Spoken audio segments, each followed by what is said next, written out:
Biraz fasilə edirəm. Durmadan yol gəlirəm. Çox kiçik fasilələrlə və burada asfalt demək olar ki bitdi. Biraz daha çətin bir yürüyüş trayektoriyası başlayacaq mənim üçün. Asfalt yaxşı idi. Həm getdiyim yolu rahat görə bilirdim, hara getdiyimi təxmin edə bilirdim.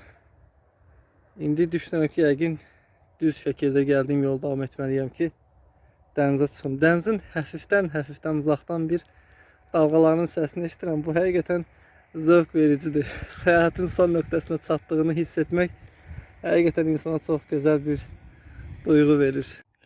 Hal-hazırda təqib etdiyim yol mənə elə gəlir ki, məni dənizdən uzaqlaşdırır. Ancaq dənizə gedən yolda da ərazi çox əlverişli deyil o tərəfə getmək üçün. Bu yolda sanki dənizdən biraz uzaqlaşdırır mənə elə gəlir.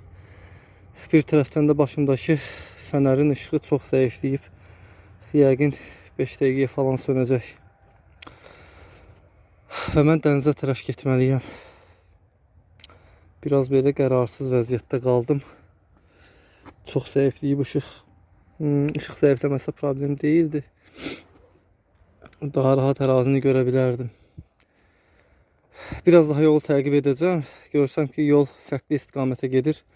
Yoldan çıxacağım və şəraitsiz, əlverişsiz də olsa ərazinin içi ilə hərəkət edəcəm ki, dənizə doğru çata bilim.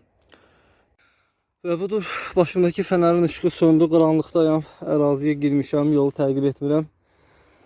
Işıq söndü və qaranlıqda bir anlıq səs eşitdim, nəyinsə mənə yaxınlaşdığı ilə bağlı belə bir səs.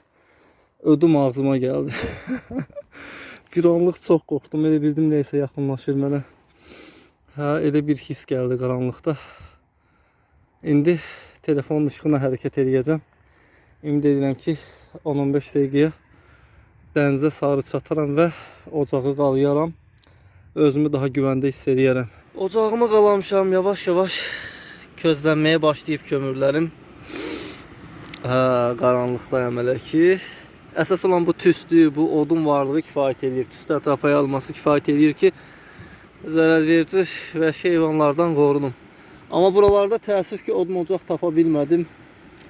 Əlimdə aldığım kömürdən başqa hələ ki yandıracaq heç bir şeyim yoxdur. Yavaş-yavaş alovlanır ocağım.